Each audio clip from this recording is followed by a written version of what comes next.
اور اگر اس کی پھر وائلیشن ہوئی تو اگرچہ وعدہ شکنی تھی لیکن اس وعدہ شکنی کی بھی داد دی جائے گی ٹھیک ہے کہ اس کے نتیجے میں خواتین نے اپنا حق استعمال کیا. اب خواتین برابر کی شریک ہیں امور مملکت میں اور ان کو آپ پیچھے نہیں دھکیل سکتے. ان کا حق جو ہے رائے دہی کا اس کو ان سے آپ واپس نہیں لے سکتے, اس کو سلب نہیں کر سکتے. تو یہ ایک اچھی خبر ہے اور الیکشن کمیشن نے گزشتہ انتخابات میں ایک نشست جو تھی اس کا نتیجہ ہی روک لیا تھا اسی وجہ سے کہ وہاں عورتوں کے ووٹ جو تھے وہ استعمال نہیں ہوئے. بالکل ٹھیک. تو یہ اس میں سمجھتا ہوں کہ ملک جو ہے وہ آگے بڑھا ہے. اور دوسری بات یہ کہ پیپلز پارٹی جو ہے اس کے سوکھے دانوں میں بھی پانی پڑ گیا, یعنی اس کو وہ لیڈ کر رہی تھی نا کولیشن. تو جمعیت علماء اسلام نے بھی اور اے این پی نے بھی اس کی امامت تو قبول کی نا دیر میں. بالکل کی. اور اس طرح جمعیت علماء اسلام نے پچھلے الیکشن میں صرف 637 ووٹ لیے. ہاں, جماعت اسلامی کے قلعے میں ایک درار ڈال دی. اور اب اس کی داد کس کو دی جائے؟ سید منور حسن کو. اب سید منور حسن تو اب دیکھیے سب مولانا سمیع الحق سے گٹھ جوڑ کر رہے ہیں, ان کے پاس پہنچے ہیں. لیکن اس وقت انہوں نے جمعیت علماء اسلام سے اتحاد نہیں ہونے دیا, امارت ان کے پاس تھی. تو بہرحال جمعیت علماء اسلام اور جماعت اسلامی کا جو فاصلہ ہے اس نے بھی یہ سفر طے کرنے میں آسانی کر دی پیپلز پارٹی کے لیے. بہرحال پیپلز پارٹی جو ہے اس کے جو چیئرمین ہیں بلاول بھٹو زرداری, انہوں نے بڑا زوردار بیان جاری کیا اور کہا بھٹو ازم زندہ ہے اور بڑے نعرے لگائے. یہ الیکشن کی فتح جو نعرہ لگانے کا حق تھا. یعنی اگر یہ خبر آئے کہ دیر میں جماعت اسلامی کی ایک سالوں جیتی ہوئی نشست برسوں سے جیتتی چلی آ رہی ہو وہ پیپلز پارٹی نے حاصل کر لی ہے تو بڑی خبر ہے. اس پر جیالوں کو بغلیں بجانے کا حق حاصل ہے اور اس لیے اگر آپ بھی ایسا کر رہے ہیں تو مجھے اس پہ اعتراض نہیں. ٹھیک ہے, بہت شکریہ. تو یہ جو کل معاملہ ادھورا رہ گیا تھا وہ یہاں پر طے ہو گیا. ناظرین اب آگے بڑھتے ہیں. سر جو کل ہم نے الیکشن کمیشن کا معاملہ اٹھایا تھا, آج عدیل وڑائے صاحب نے جب ترجمان جو ہیں راجہ افتخار صاحب الیکشن کمیشن سے, ان سے یہ سوال پوچھا جو ہم نے پروگرام میں ڈسکس کیا, تو انہوں نے کہا جب یہ پیکج چونکہ پورے ملک کے لیے لہٰذا اس ضابطۂ اخلاق کے اندر نہیں آتا جس کی ہم نشاندہی کر رہے تھے. ویسے تو آپ یہ دیکھیے کہ یہ پیکج پورے ملک کے لیے ہے لیکن خاص طور پر یہ سندھ اور پنجاب کے لیے ہے اور سندھ اور پنجاب دونوں میں بلدیاتی انتخابات ہو رہے ہیں. تو پھر زرداری صاحب ٹھیک کہتے ہیں کہ اور دونوں جگہ مسلم لیگ نون جو ہے وہ میدان میں ہے. تو اگر آپ ایک اس کی بالکل یعنی لفظی انٹرپریٹیشن کریں تو پھر تو آپ یہی کہیں گے کہ بھئی اس میں کچھ کالا ہے دال میں. لیکن اب کیونکہ الیکشن کمیشن جو ہے اس کی اپنی دنیا ہے تو اس نے کہا کہ یہ وائلیشن نہیں ہے کیونکہ یہ کوئی اسپیسیفک کسی حلقے کے لیے نہیں ہے, مجموعی طور پر پورے ملک کے لیے ہے. حالانکہ اس شک میں فیڈریشن کا یا فیڈرل گورنمنٹ کا ذکر بھی ہے. تو دیکھیں اب اس لیے جب انہوں نے یہ فیصلہ کر دیا الیکشن کمیشن نے تو اسے تسلیم کر کے آگے بڑھنا پڑے گا. آگے بڑھ جاتے ہیں, اس پہ کرتے رہیں. ٹھیک ہے. اور زرداری صاحب کو بھی حق حاصل ہے کیونکہ اب وہ اپوزیشن میں ہیں اور انہیں ثبوت بھی دینا ہے کہ میں اپوزیشن میں ہوں. لیکن پھر اس کو اگر زرداری صاحب یہ کہہ رہے ہیں کہ یہ پیکج جو ہے یہ شعبدہ بازی ہے سیاسی اسی تناظر میں, تو پھر جو کراچی کا پیکج کل اناؤنس ہوا, وہ خود سیاستدان ہیں, ان کو پتا ہے کہ سیاستدانوں کے جو یہ کام ہے یہ شعبدہ بازیاں ہی ہوتی ہیں. اور شاہ محمود قریشی صاحب تو کل چیخ رہے تھے کہ بھئی جو گزشتہ سال جو پیکج اعلان کیا گیا تھا اس پہ تو عمل آج تک نہیں ہوا, تو اب اس پہ کیسے عمل ہوگا. اور سکندر محسن جو وزیر ہیں زراعت کے, وہ کہہ رہے تھے کہ ہاں پچھلی دفعہ کچھ بڑی مشکلات تھیں, مانا انہوں نے, اور لیکن یہ کہ اب صوبے جو ہیں ان کو بھی ہم نے لے لیا ہے اپنے اعتماد میں. آپ دیکھیے یہ بجٹ جو ہے جب پاس ہو گیا تو اس کے اور منظور ہو گیا اور اس میں یہ پروویژنز موجود نہیں تھی, تو یہ سوال تو پوچھا جا رہا ہے نا کہ پیسہ آئے گا کہاں سے. تو یعنی پیسہ جو ہے آنے کی کوئی سبیل جو ہے وہ دکھائی جائے کہ کہاں سے یہ نازل ہوگا. بہرحال اس وقت تو مسلم لیگ نون نے ایک راستہ اپنا نکال لیا ہے اور تالیاں بجوا لی ہیں. بالکل ٹھیک. یہاں وقت ہے ناظرین پروگرام میں ایک بریک کا, بریک کے بعد آپ سے ملیں گے.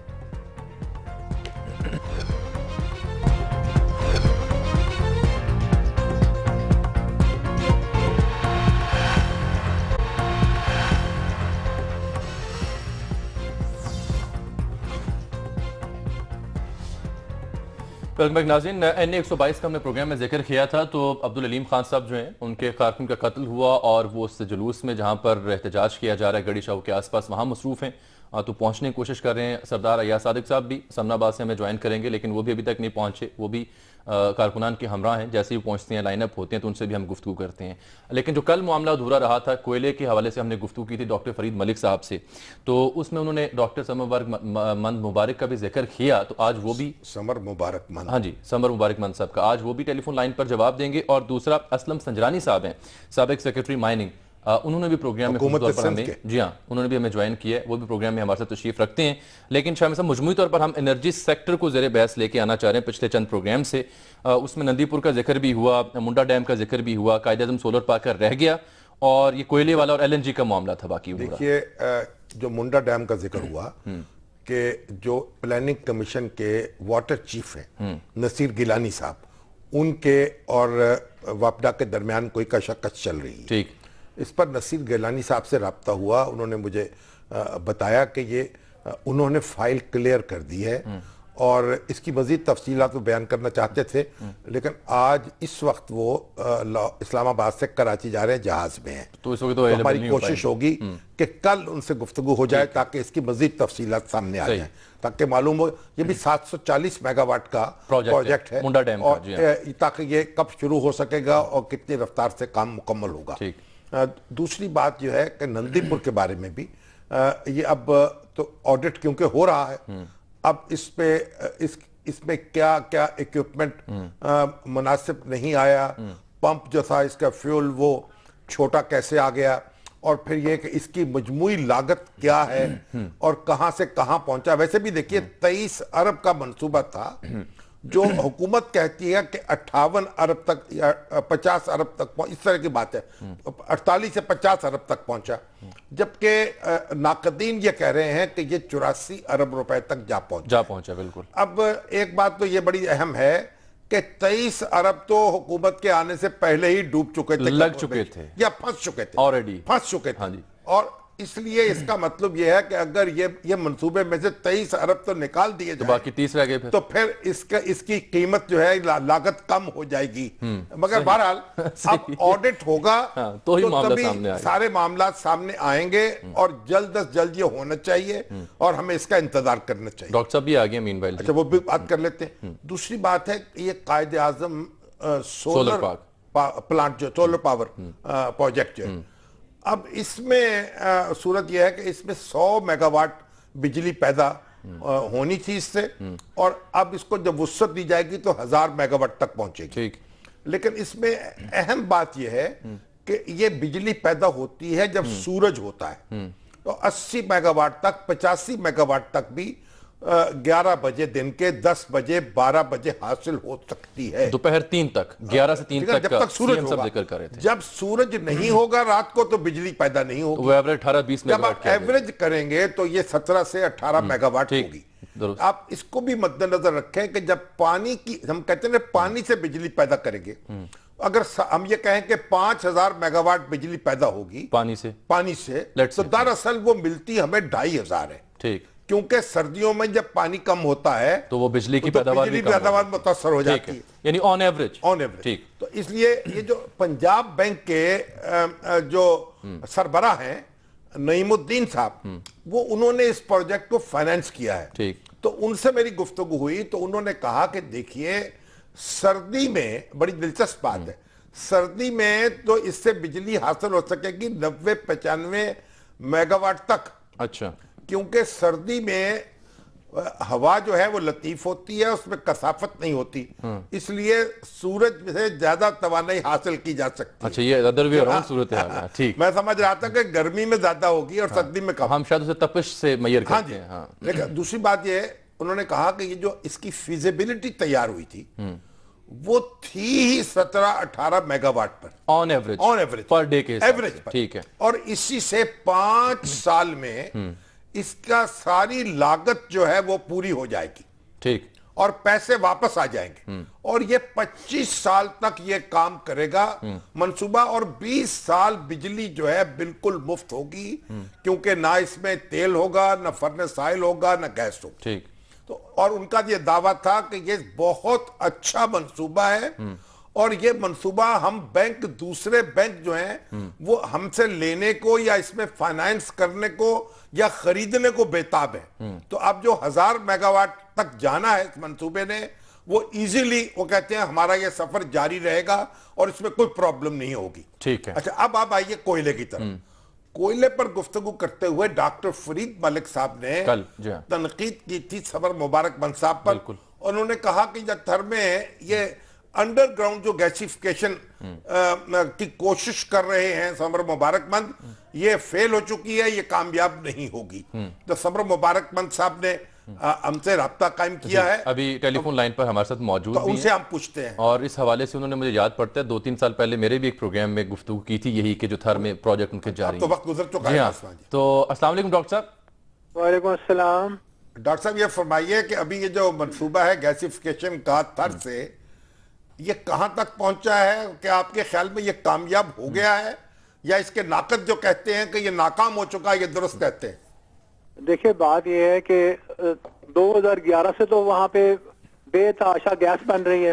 اچھا جی. اور اس وقت تقریباً 4-5 ملین کیوبک فیٹ گیس بن رہی ہے یومیہ. اچھا جی. اور یہ تو ایک ٹیکنالوجی کی کامیابی ہے. اور اس سے بجلی پیدا ہو رہی ہے آگے؟ جی جی. اس کے بعد گیس جو ہے وہ ایک کیمیکل پلانٹ سے پیوریفائی ہو کر جنریٹرز میں جاتی ہے, انجن میں جاتی ہے, انجن چلاتی ہے اور ساتھ جنریٹر چلتے ہیں. تو مئی سے 28 مئی اتفاق کی بعد 28 مئی 2015 سے بجلی بن رہی ہے. تو یہ اب ہمارے منصوبے کے بارے میں اگر کوئی یہ کہے کہ وہ کامیاب نہیں ہوا تو میرا خیال یہ زیادتی ہوگی. بڑے شوق سے جا کے دیکھ لیں آپ. ڈاکٹر صاحب اس کو اب وسعت کیوں نہیں دی جا رہی پھر؟ جی وسعت تو وہ یہ نا کہ جتنے پیسے ہمیں پلاننگ کمیشن دیتی ہے اور منسٹری آف فائنانس دیتی ہے اس کے حساب سے ہے. ابھی انہوں نے 10 میگا واٹ کے پیسے دیے ہیں تو کیونکہ وہ کچھ پیسے دیتے ہیں ہر 3 مہینے کے بعد, تو کچھ پیسے جو اس سال کے شروع میں آئے ہیں اس سے جب جنریٹر آ جائیں گے دسمبر جنوری تک 10 میگا واٹ پورے ہو جائیں گے ہمارے. آپ اس سال جتنے پیسے دیں گے وہ اگلے سال ان دونوں میں اور 10-15 میگا واٹ انشاءاللہ ایڈ ہو جائیں گے. تو اگر آپ پیسے آپ کو ملتے رہیں تو آپ اس کو 100 mega what 200 mega what 300 mega what بالکل. یہاں پہ کوئلہ لامحدود ہے, ٹیکنالوجی اب ہماری بڑی سی چل رہی ہے اور ہمیں کوئی دقت نہیں ہے. جنریٹرز ہمارے بڑے سے چلتے ہیں ہماری گیس کے ساتھ, تو ہمیں پرابلم کوئی نہیں ہے. جتنی پیسے دیں گے اتنی بجلی لے لیجیے, اس میں کوئی مسئلہ نہیں. جو لوگ یہ ڈاکٹر فرید صاحب جو جن سے ہم کل گفتگو کرتے وہ کہہ رہے تھے کہ نہیں کوئلے کو پہلے نکالنا چاہیے پھر نکال کر اس کی گیس بنانی چاہیے, زیر زمین گیس نہیں بنائی جا سکتی. میں سن رہا تھا پروگرام آج صبح جماعت کے بعد, وہ کہہ رہے تھے کہ یہ کوئلہ جو ہے یہ گیسیفیکیشن کے لیے موضوع نہیں ہے. اور پھر بعد میں انہوں نے خود ہی پروگرام کے بعد میں کہا کہ کوئلے کو اگر باہر نکال لیں تو یہ بڑی اچھی اس سے گیسیفیکیشن ہو سکتی ہے اور اس سے گیس بن سکتی ہے. تو کوئلہ تو وہ واقعی گیسیفیکیشن کے لیے بڑا اچھا ہے, چاہے زمین کے نیچے گیس بنائے یا اوپر بنائے, کوئلہ تو وہی ہے نا. بہت شکریہ آپ کی تشریف آوری کا. فون کے ذریعے پروگرام میں شرکت گفتگو تھے. بریک ہے ناظرین یہاں پر, اور بریک کے بعد جب واپس آتے ہیں تو پھر ہم بات کریں گے جناب اسلم سنجانی صاحب سے.